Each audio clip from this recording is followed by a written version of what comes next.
Hello दोस्तों, आज हम लोग का प्रैक्टिस सेट 4 है। ठीक है दोस्तों, इसमें हम लोग साइंस के 2025 के पैटर्न पर आधारित हम लोग पढ़ रहे हैं। ठीक है दोस्तों, इसमें हम लोग टॉप 40 प्रश्नों को देख रहे हैं। ठीक, और अगर इसकी पीडीएफ चाहिएगा तो हमारे टेलीग्राम पर मिल जाएगी। ठीक है दोस्तों, तो चलिए हम लोग क्लास को स्टार्ट करते हैं। ठीक है दोस्तों, तो हम लोग का पहला क्वेश्चन है, सूर्य की सबसे अंदरूनी परत कौन सी है? तो बताना हम लोग का सूर्य की सबसे अंदरूनी परत कौन सी है हम लोग की। ठीक, तो हम लोग का आंसर क्या हो जाएगा पहले का? तो आंसर हो जाएगा हम लोग का सी, यानी कि केंद्रक। केंद्रक यानी कि कोर हम लोग का सूर्य की सबसे अंदरूनी परत होती है हम लोग की। ठीक, हम लोग देखते हैं जैसे सूर्य, यह सूर्य के वायुमंडल की दूसरी सबसे बाहरी परत होती है। जो केंद्रक है हम लोग का सूर्य के वायुमंडल की दूसरी सबसे बाहरी परत होती है, जो सूर्य ग्रहण के दौरान नग्न आंखों से हम लोग को दिखाई देते हैं हम लोग का। ठीक, केंद्रक। ठीक, और यह प्रकाश मंडल और कोरोना के बीच स्थित होता है। जो कोर है हम लोग का यानी केंद्रक, यह प्रकाश मंडल और कोरोना के बीच स्थित होता है। ठीक है दोस्तों, तो आप लोग इसे ध्यान देखिए, इसे दीजिएगा। ठीक, और सारे क्वेश्चन कहीं ना कहीं इंपॉर्टेंट है। ठीक है दोस्तों, आने वाले एग्जाम के लिए हेल्पफुल साबित होंगे। ठीक, तो हम लोग का दूसरा क्वेश्चन है अब, स्थल मंडल यानी कि लिथोस्फीयर किससे बना होता है? तो बताना हम लोग का जो स्थल मंडल है हम लोग का लिथोस्फीयर किससे बना होता है हम लोग का। ठीक, तो हम लोग का इसका आंसर क्या हो जाएगा? दूसरे का आंसर हो जाएगा सी, यानी कि पथरीली चट्टानों की परत से हम लोग का बनाता है स्थल मंडल। ठीक, अब जैसे देखते हैं हम लोग का फोटोस्फीयर, यानी कि फोटोस्फीयर हम लोग का क्या होता है? तो यह सूर्य की चमकती हुई सतह है, जिसे सूर्य का प्रभा मंडल भी कहते हैं। तो फोटोस्फीयर को हम लोग सूर्य का वाय यानी कि प्रभा मंडल कहते हैं हम लोग को फोटोस्फीयर को। ठीक, और स्थल मंडल यानी कि लिथोस्फीयर, यह किसी पथरीले ग्रह या प्राकृतिक उपग्रह की सबसे ऊपरी पथरीली या चट्टान निर्मित परत होती है हम लोग की। ठीक, तो क्वेश्चन स्थल मंडल से हम लोग का पूछा हुआ था। ठीक, वायुमंडल यानी कि एटमॉस्फेयर, यह किसी ग्रह के चारों ओर स्थित गैसों और अन्य पदार्थों का आवरण होता है। तो वायुमंडल क्या होता है? यह ग्रह के चारों ओर स्थित जो गैसें होती है उनके अन्य पदार्थों का आवरण होता है हम लोग का। ठीक, वायुमंडल हम लोग का। ठीक, अब हम देखते हैं अगला क्वेश्चन। तीसरा क्वेश्चन है हम लोग का, कोणीय संवेग संरक्षण सिद्धांत कब लागू होता है? तो बताना हम लोग का कोणीय संवेग जो संरक्षण सिद्धांत है कब लागू होता है? तो हम लोग का आंसर क्या हो जाएगा? आंसर हो जाएगा बी, यानी कि जब कोई वाह बल आगुण ना हो। तो जब कोई वाह बल आगुण ना हो तो हम लोग का कोणीय संवेग सिद्धांत लागू होता है हम लोग का। ठीक, अब इसके बारे में देखते हैं। जैसे हम लोग का इस सिद्धांत के अनुसार यदि किसी निकाय पर कोई बाहरी बल आगुण कार्य नहीं कर रहा है तो उस निकाय का कुल कोणीय संवेग यानी कि कुल संवेग संरक्षित होता है हम लोग का। ठीक, और साथ साथ में आप लोग आंसर भी देते चलिएगा। ठीक है दोस्तों, ताकि आप लोग का रिवीजन भी होती चले। ठीक, अब हम लोग का चौथा क्वेश्चन है, इलेक्ट्रॉनों को परमाणु के नाभिक की परिक्रमा में कौन सा बल बनाए रखता है? तो इलेक्ट्रॉनों के परमाणु के नाभिक में परिक्रमा जो होता है उसको बल को कौन बनाए रखता है? तो चौथे का आंसर क्या हो जाएगा हम लोग का? आंसर हो जाएगा सी, यानी कि विद्युत स्थैतिक बल होता है हम लोग का, इसको बनाए रखता है हम लोग का। ठीक, अब देखते हैं जैसे हम लोग का इलेक्ट्रोस्टैटिक बल। इलेक्ट्रोस्टैटिक बल क्या होता है? तो इलेक्ट्रॉनों की कक्षा में रखना हम लोग का क्या होता है? ये हम लोग का इलेक्ट्रोस्टैटिक बल होता है। गुरुत्वाकर्षण बल क्या होता है? तो दो निकायों के बीच आकर्षण बल होता है हम लोग का गुरुत्वाकर्षण बल। ठीक, और चुंबकीय बल क्या होता है? तो चुंबक के बीच जो आकर्षण और प्रतिकर्षण होता है वो चुंबकीय बल होता है। और परमाणु बल क्या होता है? तो परमाणु के नाभिक में प्रोटॉन और न्यूट्रॉन के बीच जो लगता है वो बल उनका परमाणु बल होता है हम लोग का। ठीक, अब हम लोग का नेक्स्ट क्वेश्चन है, पांचवा क्वेश्चन है हम लोग का, सबसे अधिक क्रियाशील निष्क्रिय गैस है। तो जो सबसे अधिक क्रियाशील निष्क्रिय गैस कौन सी है? आंसर क्या हो जाएगा हम लोग का? आंसर हो जाएगा सी, यानी कि जेनान। जेनान हम लोग का क्या है? सबसे अधिक क्रियाशील होती है और निष्क्रिय गैस है हम लोग की। ठीक, हम लोग का नेक्स्ट क्वेश्चन है 6 नंबर, कौन सी निष्क्रिय गैस रेडियोधर्मी है? तो हम लोग का कौन सी गैस है हम लोग का? रेडियोधर्मी है हम लोग का। ठीक, तो आंसर क्या हो जाएगा? 6वां का आंसर हो जाएगा सी, यानी कि रेडान। रेडान हम लोग का क्या है? एक निष्क्रिय गैस है और ये हम लोग का रेडियोधर्मी में आता है हम लोग का। ठीक, नेक्स्ट क्वेश्चन है हम लोग का 7वां क्वेश्चन है हम लोग का, रुधिर परिसंचरण में कौन सी धमनी ऑक्सीजन रहित रक्त हृदय से फेफड़ों में ले जाती है? तो जो धमनी है जो ऑक्सीजन रहित रक्त को हृदय से फेफड़ों में ले जाती है कौन सी हो जाएगी? तो 7वें का आंसर हो जाएगा हम लोग का बी, यानी कि फुफ्फुस धमनी होती है हम लोग का, जो हम लोग का धमनी ऑक्सीजन रहित रक्त को हृदय से फेफड़ों पर ले जाती है हम लोग की। ठीक, फुफ्फुस धमनी। अब हम लोग देखते हैं नेक्स्ट क्वेश्चन, 8वां क्वेश्चन हम लोग का, भिंडी जो यानी कि लेडी फिंगर किस श्रेणी में आता है? तो हम लोग का भिंडी जो है किस श्रेणी में आएगा? जड़, तना, फल या पुष्प? तो आंसर क्या हो जाएगा हम लोग का? आंसर हो जाएगा सी, यानी कि हम लोग का ये फल में आता है हम लोग का। ठीक, और जैसे कैसे आता है ये देखते हैं हम लोग। जैसे वनस्पति विज्ञान के अनुसार पौधे के फूल में मौजूद अंडाणु यानी कि ओवरी से विकसित होने वाले भाग को फल कहा जाता है हम लोग का। ठीक, जैसे टमाटर, शिमला मिर्च और खीरा, ये क्या हम लोग का फल के अंतर्गत आते हैं हम लोग का। ठीक, और पौधे की जड़, तने, पत्तियों से विकसित होने वाले हिस्से को सब्जी कहा जाता है। जैसे कटहल हम लोग का क्या आएगा? ये पौधे के जड़ों, तनों, पत्तियों से विकसित होती है। ठीक, जैसे आलू, मूली, गाजर और सलजम, आलू और प्याज तना है। तो आलू और प्याज हम लोग का क्या है? तना है, जबकि गाजर और मूली क्या है हम लोग का? ये जड़ में आते हैं। ठीक, तो इसको ध्यान रखिएगा, ये इंपॉर्टेंट है हम लोग का। ठीक, अब हम लोग का नेक्स्ट क्वेश्चन है, 9वां नंबर क्वेश्चन है, आलू का कृषिकांत रोग किसके कारण होता है? तो बताना है हम लोग का जो आलू का कृषिकांत रोग है किसके कारण होता है? तो इसका आंसर क्या हो जाएगा? आंसर हो जाएगा सी, यानी कि ऑक्सीजन की कमी। तो ऑक्सीजन की कमी से हम लोग का आलू का कृषिकांत रोग हम लोग का होता है। ठीक, हम लोग का नेक्स्ट क्वेश्चन है अब 10वां क्वेश्चन है हम लोग का, ब्रायोफाइट्स को किस नाम से जाना जाता है? तो बताना है हम लोग का ब्रायोफाइट्स है हम लोग का किस नाम से जानते हैं और होगा। ठीक, तो इसका 10वें का आंसर क्या आ जाएगा हम लोग का? आंसर हो जाएगा सी, यानी कि वनस्पति जगत के उभयचर। तो वनस्पति जगत के उभयचर के नाम से हम लोग इसको जानते हैं, ब्रायोफाइटा को हम लोग। ठीक, ध्यान रखिएगा इसको। अब जैसे देख लेते हैं, जैसे ब्रायोफाइटा समूह के पौधों में निषेचन के लिए जल आवश्यक है। तो इसके निषेचन के लिए क्या होता है? ब्रायोफाइटा के लिए जल आवश्यक होता है, और इन्हें वनस्पति जगत का एम्फीबिया वर्ग भी कहा जाता है। तो वनस्पति जगत का एम्फीबिया वर्ग किसे कहते हैं हम लोग? ब्रायोफाइटा को भी कहते हैं हम लोग। ठीक, इसको ध्यान रखिएगा, ये भी इम्पोर्टेंट है हम लोग का। ठीक, अब हम लोग का नेक्स्ट क्वेश्चन है, 11 नंबर क्वेश्चन हम लोग का, डोवरनाइरर का त्रिक किस पर आधारित था? तो डोवरनाइरर का जो त्रिक नियम था हम लोग का किस पर आधारित था? बताना हम लोग का। ठीक, इसका आंसर क्या आ जाएगा? आंसर हो जाएगा सी, यानी कि परमाणु भार। तो डोवरनाइरर का हम लोग का त्रिक नियम परमाणु भार पर आधारित था हम लोग का। ठीक, और मोजले का हम लोग का परमाणु क्रमांक पर हम लोग का आधारित था। ठीक, ये हम लोग का मोजले का है परमाणु, इसका परमाणु क्रमांक पर आधारित था हम लोग का। ठीक, और डोवरनाइरर जो जो नियम दिया था वो 1829 में दिया था हम लोग का। ठीक, इसको ध्यान रखिएगा, 1829 में गवर्नर द्वारा दिया गया था यह नियम। ठीक, त्रिक नियम हम लोग का। ठीक, ध्यान रखिएगा। हम लोग का नेक्स्ट क्वेश्चन है, क्वेश्चन नंबर है 12 नंबर, पीएच बराबर 1 वाला विलयन होगा। तो पीएच जो 1 होता है हम लोग का, वो विलयन कैसा होगा हम लोग का? तो आंसर क्या आ जाएगा हम लोग का? आंसर हो जाएगा बी, यानी कि अम्लीय होगा। तो पीएच 0, 1, 1 से 7 तक हम लोग 6 तक हम लोग का ये अम्लीय होता है, और 7 नंबर हम लोग का उदासीन होता है हम लोग का। ठीक, इससे ध्यान रखिएगा। हम लोग का नेक्स्ट क्वेश्चन है अब 13 नंबर क्वेश्चन है, फेफड़ों की क्रियात्मक इकाई है। तो बताना है हम लोग का फेफड़ों की क्रियात्मक इकाई क्या है? तो आंसर क्या आ जाएगा हम लोग का? आंसर हो जाएगा बी, यानी कि एल्वेओली हम लोग की फेफड़ों की क्रियात्मक इकाई हम लोग का। ठीक, अब जैसे देख लेते हैं हम लोग का गैस का विनिमय, गैस यानी कि एल्वोलाई में रक्त में ऑक्सीजन मिश्रित होती है और उत्सर्जित कार्बन डाइऑक्साइड के बाहर निकाला जाता है, और गैसों का विनिमय विसरण यानी कि डिफ्यूजन द्वारा होता है हम लोग। ठीक, अब हम लोग नेक्स्ट क्वेश्चन है 14 नंबर क्वेश्चन है, क्लोर क्षार प्रक्रिया से क्या प्राप्त होता है? तो बताना है हम लोग का क्लोर क्षार प्रक्रिया से हम लोग को क्या प्राप्त होगा। ठीक, तो इसका आंसर क्या आ जाएगा? आंसर हो जाएगा हम लोग का NaOH प्लस Cl2। तो क्लोर क्षार प्रक्रिया से हम लोग का NaOH और Cl2 हम लोग का प्राप्त होता है। ठीक, ये हम लोग का इंपॉर्टेंट है हम लोग का। ठीक, 2025 में ALP में ये खूब पूछा हुआ है। ठीक है दोस्तों, इसको ध्यान रखिएगा। अब जैसे देखिए इसका समीकरण देख लेते हैं हम।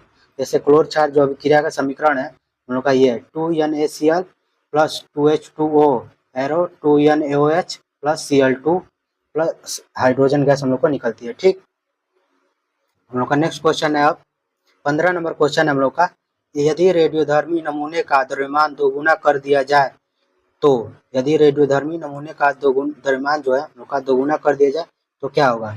ठीक, आंसर क्या आ जाएगा? आंसर हो जाएगा सी, यानी कि गतिविधि दोगुनी हो जाएगी। यानी कि रेडियोधर्मी का द्रव्यमान अगर दोगुना कर देंगे तो इसकी गतिविधि भी क्या हो जाएगी? दोगुना हो जाएगी हम लोग। ठीक, हम लोग का नेक्स्ट क्वेश्चन है अब 16 नंबर क्वेश्चन है, धान का टुंगरो रोग यानी किससे होता है? तो धान का जो टुंगरो रोग है किसके कारण होता है हम लोग का? ठीक, बताना है। तो 16 का आंसर क्या आ जाएगा? आंसर हो जाएगा सी, यानी कि वायरस। यानी कि धान का जो टुंगरो रोग है हम लोग का वायरस के कारण होता है। ठीक, हम लोग का नेक्स्ट क्वेश्चन है अब 17 नंबर है, गोनोरिया किसके कारण होता है, बताना है जो गोनोरिया रोग किसके कारण होता है हम लोग का, ठीक। तो 17 का आंसर हो जाएगा हम लोग का, आंसर हो जाएगा सी यानी कि निसेरिया गोनोरियो कि इसके कारण होता है हम लोग का गोनोरिया रोग हम लोग का, ठीक। जैसे देख लेते हैं हम लोग, जैसे हम लोग का है सिफिलिस। सिफिलिस हम लोग का कैसे होता है, तो यह एक यौन संचारित रोग है हम लोग का, ठीक। तो ये इंपॉर्टेंट है हम लोग का, ठीक, पूछा हुआ क्वेश्चन। यौन संचारित रोग हम लोग का क्या होना, सिफिलिस है, ठीक, जो ट्रिपोना पैलिडम नामक जीवाणु के कारण होता है। तो ये हम लोग का जीवाणु के कारण होता है सिफिलिस रोग। एड्स, एड्स क्या है हम लोग का, तो ये एचआईवी विषाणु यानी कि एचआईवी वायरस के कारण होता है, जो शरीर की प्रतिरक्षा प्रणाली को क्या करता है, कमजोर करता है, ठीक। गोनोरिया, गोनोरिया क्या है, तो ये एक यौन संचारित रोग है हम लोग का गोनोरिया, ठीक। और ये निसेरिया गोनोरियो नामक जीवाणु के कारण होता है। ये निसेरिया जो गोनोरिया हम लोग का, ये जीवाणु के कारण जो होता है हम लोग का गोनोरिया हम लोग का। सिफिलिस और गोनोरिया हम लोग का ये क्या होता है, यौन संचारित रोग है और जीवाणु से होता है हम लोग का, ठीक। ध्यान रखिएगा ये दोनों को हम लोग, ठीक। ये पायरिया, पायरिया क्या है, ये रोग एंट अमीबा यानी कि जिजिवेलिस के कारण होता है, ठीक। और फाइलेरिया हम लोग का, यह रोग लेस्मीनिया डोडोवानी के कारण होता है, ठीक। तो इसको ध्यान रखिएगा ये सारे रोगों को, ठीक। ये ठीक इंपॉर्टेंट है हम लोग का। हम लोग का अब नेक्स्ट क्वेश्चन है 18 नंबर क्वेश्चन है, डीएनए रेप्लिकेशन किस चरण में होता है। तो डीएनए रेप्लिकेशन किस चरण में होता है हम लोग को बताना है, ठीक। तो इसका आंसर हो जाएगा हम लोग का बी यानी कि कोशिका विभाजन से पहले। तो कोशिका विभाजन से पहले हम लोग का क्या होता है, तो डीएनए रेप्लिकेशन का चरण होता है हम लोग का, ठीक। जैसे हम लोग देख लेते हैं ट्रांसक्रिप्शन यानी कि अनुलेखन। अनुलेखन क्या होता है, तो यह प्रक्रिया में डीएनए से आरएनए होता है हम लोग का, डीएनए से हम लोग का आरएनए में परिवर्तन होता है, इसको हम लोग अनुलेखन यानी कि ट्रांसक्रिप्शन कहते हैं, ठीक। और ट्रांसलेशन यानी कि अनुवादन किसे कहेंगे, तो इस प्रक्रिया में हम लोग का आरएनए से हम लोग का डीएनए में हम लोग का डीएनए हम लोग का बनता है हम लोग का, क्योंकि आरएनए से प्रोटीन का निर्माण होता है हम लोग का, यानी डीएनए में हम लोग का परिवर्तन होता है, ठीक। इसको ध्यान रखिएगा इन दोनों को। अब हम लोग का नेक्स्ट क्वेश्चन है 19 नंबर क्वेश्चन है, कठोर साबुन किसका लवण होता है। तो बताना है हम लोग का कठोर साबुन किसका लवण होता है, ठीक। इसका आंसर हो जाएगा हम लोग का बी यानी कि सोडियम लवण होता है इसका। हम लोग का कठोर साबुन किसका लवण होता है, तो सोडियम का लवण होता है, ठीक है दोस्तों। तो आप लोग साथ साथ में आंसर भी देते चलिएगा, ठीक है दोस्तों, ताकि आप लोग का रिविजन भी होते चलिए, ठीक। और इसकी अगर पीडीएफ चाहिए तो हमारे टेलीग्राम पर मिल जाएगी, ठीक है दोस्तों, जाके वहाँ से आप लोग डाउनलोड कर सकते हो और रिविजन भी कर सकते हैं, ठीक। अब हम लोग देखते हैं नेक्स्ट क्वेश्चन का है 20 नंबर क्वेश्चन है, कठोर जल में कौन अधिक प्रभावी होता है। तो बताना है हम लोग का कठोर जल में होता है कौन अधिक प्रभावी होता है इन चारों से, ठीक। तो आंसर क्या हो जाएगा हम लोग का, आंसर हो जाएगा बी यानी कि संश्लेषित अपमार्जक। तो ये हम लोग का कठोर जल में अधिक प्रभावी होता है संश्लेषित अपमार्जक हम लोग का, ठीक। अब हम लोग का नेक्स्ट क्वेश्चन है 21 नंबर क्वेश्चन है, फैराडे के विद्युत चुंबकीय प्रेरण के अनुसार ईएमएफ कब उत्पन्न होता है। तो फैराडे का विद्युत चुंबकीय जो प्रेरण है ईएमएफ उत्पन्न कब होता है, तो आंसर क्या आ जाएगा, आंसर हो जाएगा हम लोग का बी यानी कि जब फ्लक्स में परिवर्तन होता है तो ईएमएफ हम लोग का उत्पन्न होता है हम लोग का, ठीक। अब हम लोग का नेक्स्ट क्वेश्चन है 22 नंबर क्वेश्चन है, स्नेल के नियम के अनुसार। तो हम लोग का स्नेल के नियम के अनुसार क्या होता है, तो sine I upon sine R होता है हम लोग का स्नेल का नियम हम लोग का, ठीक। ध्यान रखिएगा इसको, ठीक। अब हम लोग देखते हैं नेक्स्ट क्वेश्चन 23 नंबर क्वेश्चन है, द्विविस्थापन अभिक्रिया का उदाहरण है। तो हम लोग को बताना है द्विविस्थापन अभिक्रिया इनमें से कौन सी है, ठीक। तो इसका आंसर हो जाएगा हम लोग का बी यानी कि Na2SO4 plus BaCl2 arrow BaSO4 plus NaCl। तो ये हम लोग का क्या है, द्विविस्थापन अभिक्रिया होती है, ठीक। और द्विविस्थापन अभिक्रिया किसमें होती है, तो ये आयनों में होती है हम लोग, ठीक। इसको ध्यान रखिएगा, आयनों में होती है हम लोग की, ठीक, द्विविस्थापन अभिक्रिया। अब हम लोग देखते हैं 24 नंबर क्वेश्चन है, 17 परमाणु क्रमांक वाला तत्व कौन सा है। तो बताना हम लोग का जो 17 नंबर परमाणु क्रमांक वाला तत्व कौन सा है हम लोग का, ठीक। तो इसका आंसर हो जाएगा हम लोग का बी यानी कि क्लोरीन। तो क्लोरीन हम लोग का क्या होता है, हम लोग का 17 नंबर इसका परमाणु क्रमांक है, ठीक। हम लोग देख लेते हैं जैसे परमाणु क्रमांक, तो 15 नंबर किसका होता है, तो पी यानी कि फास्फोरस का होता है। 16 किसका होता है, तो एस यानी कि सिलिकॉन का होता है, ठीक, यानी कि सल्फर का होता है, ठीक है दोस्तों, सॉरी। और 17 नंबर क्वेश्चन है हम लोग का क्लोरीन का, और 18 नंबर हम लोग का आर्गन का होता है, ठीक है दोस्तों, ध्यान रखिएगा इसको। हम लोगों का नेक्स्ट क्वेश्चन है क्वेश्चन नंबर 25 है, मेडुला ऑब्लोंगेटा कौन से कार्य को नियंत्रित नहीं करता है। तो बताना हम लोग का कौन सा कार्य नहीं करता है हम लोग, इनकी मेडुला ऑब्लोंगेटा हम लोग का, ठीक। तो आंसर हो जाएगा हम लोग का डी यानी कि सोचने की क्षमता। तो सोचने की क्षमता है हम लोग का, ये मेडुला ऑब्लोंगेटा हम लोग का कार्य नहीं करता है, ठीक। जैसे हृदय की धड़कन इसका कार्य होता है श्वसन का और हम लोग का उल्टी, ये हम लोग का मेडुला ऑब्लोंगेटा हम लोग का ये कार्य करता है, ठीक। और सोचने की क्षमता ये हम लोग का कार्य नहीं करता है, ठीक, ध्यान रखिएगा इसको। हम लोग का नेक्स्ट क्वेश्चन है, अब 26 नंबर क्वेश्चन है, स्फेगनम ब्रायोफाइटा का उपयोग किस रूप में होता है। तो स्फेगनम जो ब्रायोफाइटा है उसका उपयोग किस रूप में होता है, तो इसका आंसर हो जाएगा बी, यानी कि निर्धन के रूप में होता है हम लोग का स्फेगनम ब्रायोफाइटा हम लोग का, ठीक, ध्यान रखिएगा। अब हम लोग का नेक्स्ट क्वेश्चन है, 27 नंबर क्वेश्चन है, न्यूलैंड का अष्टक नियम किस पर आधारित था। तो न्यूलैंड का अष्टक नियम किस पर आधारित था हम लोग का, आंसर हो जाएगा हम लोग का आंसर हो जाएगा बी, यानी कि परमाणु भार पर आधारित था हम लोग का न्यूलैंड का अष्टक नियम हम लोग का, ठीक, ध्यान रखिएगा इसको। उनका नेक्स्ट क्वेश्चन है, 28 नंबर क्वेश्चन है, आधुनिक आवर्त सारणी का नियम किसने दिया था। तो आधुनिक जो आवर्त सारणी है किसने दिया था हम लोग का, तो आंसर हो जाएगा हम लोग का सी, यानी कि मोजले ने हम लोग का आधुनिक आवर्त सारणी हम लोग का दिया था, ठीक, ध्यान रखिएगा इसको, ठीक। अब हम लोग देखते हैं आगे नेक्स्ट क्वेश्चन। अब हम लोग का है 29 नंबर क्वेश्चन है, pH इक्वल टू 7 क्या दर्शाता है, यानी कि pH 7 वाला हम लोग का क्या दर्शाएगा। तो हम लोग का अभी बताया हम लोगों ने, आंसर क्या हो जाएगा इसका आंसर सी, यानी कि उदासीन होता है, pH वाला हम लोग का 7 हम लोग का उदासीन होता है, ठीक। हम लोग का नेक्स्ट क्वेश्चन है, 30 नंबर क्वेश्चन है हम लोग का, श्वसन में O2 यानी कि O2 का विनिमय किस प्रक्रिया से होता है। तो श्वसन में हम लोग का O2 का विनिमय किसके प्रक्रिया द्वारा होता है, तो आंसर हो जाएगा हम लोग का सी, यानी कि विसरण द्वारा हम लोग होता है श्वसन में O2 का विनिमय हम लोग का, ठीक, ध्यान रखिएगा। अब हम लोग का है 31 नंबर क्वेश्चन है, AIDS यानी कि एड्स किसके कारण होता है। तो हम लोग को एड्स किसके कारण होता है, तो आंसर क्या हो जाएगा, आंसर हो जाएगा बी, यानी कि HIV वायरस के कारण हम लोग का एड्स होता है, ठीक। हम लोग का नेक्स्ट क्वेश्चन है 32 नंबर क्वेश्चन है, पायरिया रोग किसके कारण होता है। तो बताना है पायरिया रोग किसके कारण होता है, तो आंसर हो जाएगा हम लोग का सी, यानी कि एंटोमोविया यानी कि गिंगिरेवालिस हम लोग का इसके कारण होता है पायरिया रोग हम लोग का, ठीक, ध्यान रखिएगा इसको। और ये पायरिया रोग किसका है हम लोग का, ये हम लोग का मसूड़ों में होता है, ठीक है दोस्तों, इसको ध्यान रखिएगा, पायरिया हम लोग का मसूड़ों में होता है। हम लोग का नेक्स्ट क्वेश्चन है 33 नंबर क्वेश्चन हम लोग का, गन्ना का घास प्ररोग रोग किसके कारण होता है। तो गन्ना का जो घास प्ररोग रोग किसके कारण होता है, तो आंसर हो जाएगा हम लोग का ए, यानी कि माइकोप्लाज्मा के कारण होता है घास का प्ररोग रोग, यानी कि गन्ना में, ठीक। हम लोग का नेक्स्ट क्वेश्चन है 34 नंबर क्वेश्चन है, फाइलेरिया किस जीव से होता है। तो बताना हम लोग का फाइलेरिया किस जीव से होता है, तो आंसर हो जाएगा हम लोग का आंसर हो जाएगा ए, यानी कि मच्छर से प्रसारित परजीवी कृमि, यानी कि परजीवी कृमि के कारण यानी कि फाइलेरिया होता है, यह मच्छर के काटने से होता है, ठीक है दोस्तों। हम लोग का नेक्स्ट क्वेश्चन है, अब 35 नंबर क्वेश्चन है, अल्फा बीटा और गामा किरणें किस प्रक्रिया में निकलती है। तो अल्फा बीटा गामा किस प्रक्रिया में निकलती है, तो आंसर हो जाएगा हम लोग का ए, यानी कि रेडियोधर्मिता, यानी कि हम लोग का अल्फा बीटा और गामा हम लोग का रेडियोधर्मिता से निकलती है, ठीक। नेक्स्ट क्वेश्चन है, अब 36 नंबर क्वेश्चन है, प्रकाश की चाल निर्वात में कितनी होती है। तो प्रकाश की चाल कितनी होती है, तो 3 × 10⁸ उनका मीटर प्रति सेकंड में होती है, ठीक। तो इसको ध्यान रखिएगा, यहाँ पर छूटा हुआ है, ठीक है दोस्तों, 3 × 10⁸ मीटर प्रति सेकंड होता है, ठीक, इसको ध्यान रखिएगा। हम लोग का नेक्स्ट क्वेश्चन है 37 नंबर क्वेश्चन हम लोग का, आवर्धन क्षमता यानी कि एम। तो आवर्धन क्षमता एम बराबर क्या होता है हम लोग का, आंसर क्या हो जाएगा, आंसर हो जाएगा हम लोग का ए, यानी कि V upon you, V upon you हम लोग का होता है आवर्धन क्षमता है, ठीक। उनका नेक्स्ट क्वेश्चन है, अब 38 नंबर क्वेश्चन है, चुंबकीय फ्लक्स बदलने का तरीका नहीं है। तो चुंबकीय फ्लक्स बदलने का कौन सा तरीका नहीं है हम लोग का, तो आंसर हो जाएगा हम लोग का डी, यानी कि प्रतिरोध बढ़ाना, ये हम लोग का ये तरीका नहीं है, ठीक है दोस्तों। तो कुंडली को घुमाना, चुंबक को पास लाना और क्षेत्रफल बदलना, ये हम लोग का चुंबकीय फ्लक्स को बदलने पर हम लोग का बदल जाएगा, ठीक है दोस्तों। और प्रतिरोध बढ़ाने पर हम लोग का कुछ नहीं होगा, ठीक, ध्यान रखिएगा इसको।